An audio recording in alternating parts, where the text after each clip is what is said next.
mērķiem var skatīties tad, ja redz, ka viņi ir piepildāmi. Un ja viņus, kā saka, redz, ka sasniegt nevar, tad ir vienkārši jābauda dzīve, jādzīvo dzīvi.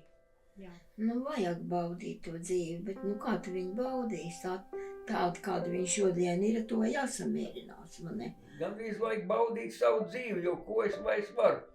Teiksim, kāda man mērķi būtu? Nu, man mērķis būtu, teiksim, tādi, kādreiz es domāju, dēls apprecēsies, auklēs mazbērnus. Nu, cilvēkos ir laipnība, sirsnība. Tas ir viss skaistākais, kad viņš var, teiksim, nu, parūpēties pa kaut ko. Nu, man liekas tāda labestība un godīgums. Bieži jau gadās arī cilvēkos vilties. Ir vērts priecāties par panākumiem dzīvē. Nu, šī brīdī visvairāk es priecājos par savu mazbērnu panākumiem dzīvē. Ar ko vērts priecāties? Man jau būtu lielākais prieks, ja man būtu tiešām veselība un ka es varētu vēl daudz ko padarīt un palīdzēt citiem. Iedvesmo tas, ja ir ko darīt. Ja ir kur iet un ir ko darīt. Skatoties, ko un kādā veidā iedvesmo.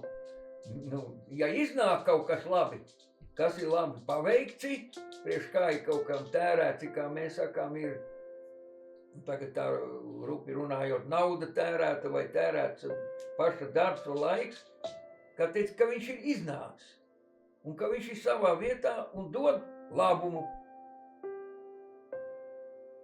Nu, lepoties es neprotu.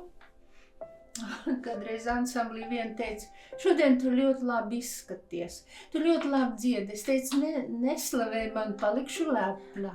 Nu, pašreiz es esmu diezgan apmierināta ar to, kad es tomēr esmu tas grāmatas uzrakstījis. Un tad iznāk gandrīz, ka tas man mūža darbs, jo tagad to pašu grāmatu tikai tagad ar visiem tiem vardiem izdevu šogad, ka man jau ir tik daudz gadu. Cik jums ir gadi? Nu, 90. Es lepojos ar to, nu varētu tā teikt, ka es esmu sadzīvojis tik garu mūžu. Laikam tad, kad es beidzu skolu, kad sāku savu dzīvi dzīvot. Nu, es gribētu atgriezties tajā notikumā, nu, kad man piedzima dēls. Jo kas pa lietu tur bija? Viņš pēc pāris nedēļām saslima ļoti smagu slimību, bet izveseļojās.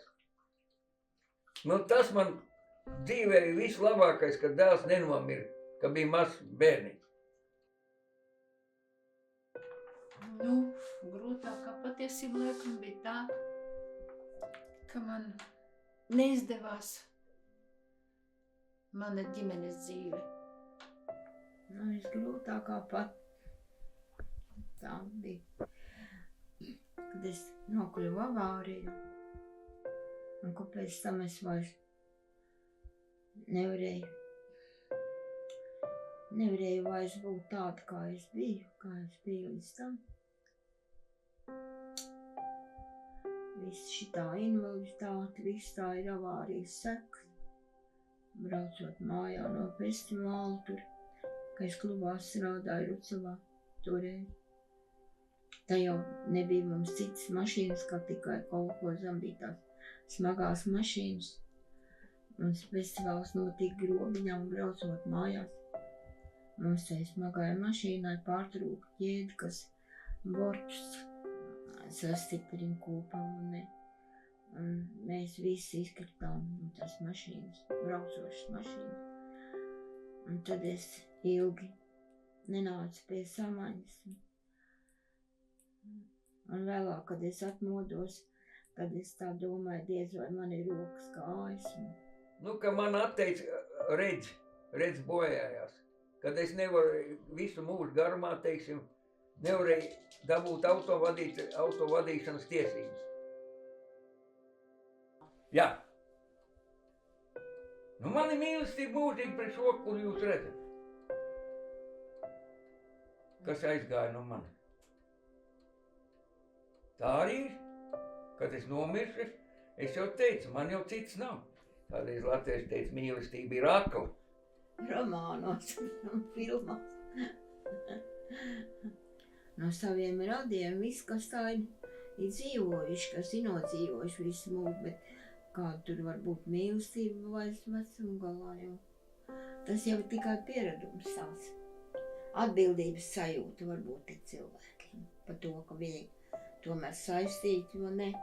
Nu, te man jāsaka, ka varbūt ir, bet vai viņa pastāv? Man reiz bija saruna ar savu mazdēlu. Viņš saka, nu tad doma iznāk, ka tu savu dzīvi esi dzīvojis citiem. Cilvēkos vairāk vajag tādas atklātības, nevajag neko liekuļot un tā. Un tad pašam arī, man liekas, tā dzīve vieglāk. Jo vēlāk, ja kaut ko ne tā tu esi teicis, vai kā tas jau atstāja kādu iespēju. Būt patriotiem savai dzimtenei. Tagad jau daudz brauc prom uz ārzemēm, lai nevajag iet armijā, vai ne? Tā nevajadzētu. Vajadzētu aizstāvēt savu dzimteni, savu senču zemi. To es arī varu ieteikt, ka atbild par dzīvē vienmēr ir jābūt atbildīgiem. Skatieties apkārt ar redzīgām acīm. Salīdziniet arī. Tagad mācīties, jebkurā veidā vajag mācīties vīrišķiem ir īpaši, kas grib apgādāt savu ģimeni nākotnē amatu.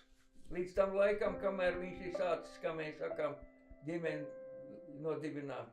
Man jau patīk, kad tās valodas māca. Un nevajag, kā teikt, ja tu kādu valodu zini, tas ir milzīgs iegūms. Vai ķīniešu, vai krievu, vai vācu, vai angļu, vai kādu tur valodu. Tas arī, kā teikt, tāda bagātība, kuru nekādīgi nevarēs jums atņemt.